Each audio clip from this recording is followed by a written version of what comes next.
მოხდა ესეთი რამ, რომ ერთ-ერთი მნიშვნელოვანესი გამარჯვება მოიპოვეს, მოკლედ დიდი დღესასწაულია და ამათ მიმართ ამ წარმართ მსახურე ქურუმებს ძალიან დიდი აგრესია აქვთ ამ ძმების მიმართ, ამ ანტონის და იოანეს მიმართ და სულ რაღაც ამ ოლგერტს ეუბნებიან, რომ ესენი მაინც ქრისტიანები არიან და მოკლედ აი ამ დღესასწაულზე აი დაუკვირდით როგორი უბრალო ამბავია. პარასკევ დღეს დაემთხვა სადილი. და ამათმა არ ჭამეს ხორცი. და რა თქმა უნდა, იმ ქურუმებმა სასწრაფოდ ოლგერტს მიუტანეს ამბავი, რომ ეს ანტონი და ივანე ხორცს არ ჭამენ, დაიბარეს და მოკლედ ამათმა არაფრის დიდებით ხორცი არ შეჭამეს. და იმდენად განრისხდა ეს ოლგერტი, რომ ბრძანა ამათით, ცემეს, შეურაცხყვეს და ჩააგდეს ესენი ციხეში. ერთი წელი გაატარეს ამათმა ციხეში.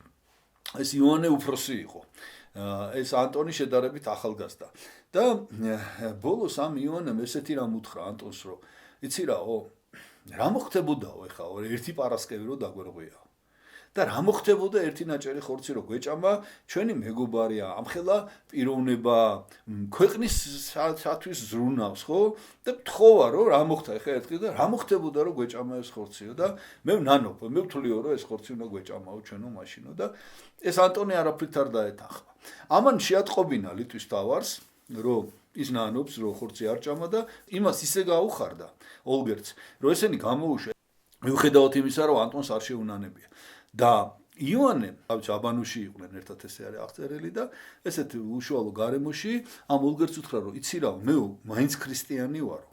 უბრალოდ მე ვაი შენი გულისთვისო ესე გადავწყვიტე, რომ ესე მეთქვაო და ამან უთხრა, ვიციო და არ არისო პრობლემაო, მეც ქრისტიანი ვარო, მაგრამო ყოველ შემთხვევაში აი ესე ხშობის დასანახად ესე ნუიზამო და ძირითადად თვითონ ამაზე მოელაპარაკეს. მაგრამ ანტონი იყო ძალიან მკაცრი.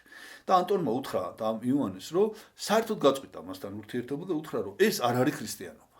რომ ეს არ შეიძლება ასე, რომ შენ თუ ხარ ქრისტიანი, უნდა აღიარო. იმიტომ რომ წერია სახარებაში, ვინც აღმიაროს მე წინაშე კაცს და მეც აღვიარო წინაშე მამისა, ჩემისა, ზეცათასა და ვინც არ აღმიაროს წინაშე კაცს და მეც არ ვაღიარებ.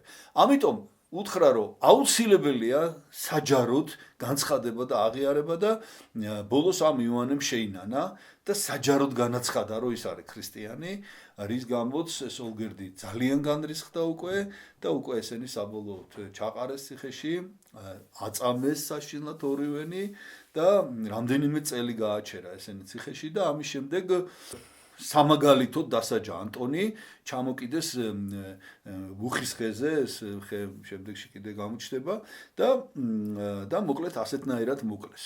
იმის იმედი ჰქონდა ოლგერტს, რომ ივანე მაინც შეინანებდა და ივანე მაინც იტყოდა, რომ რაღაც ამ ანტონის სიკვდილის შემდეგ, მაგრამ არა.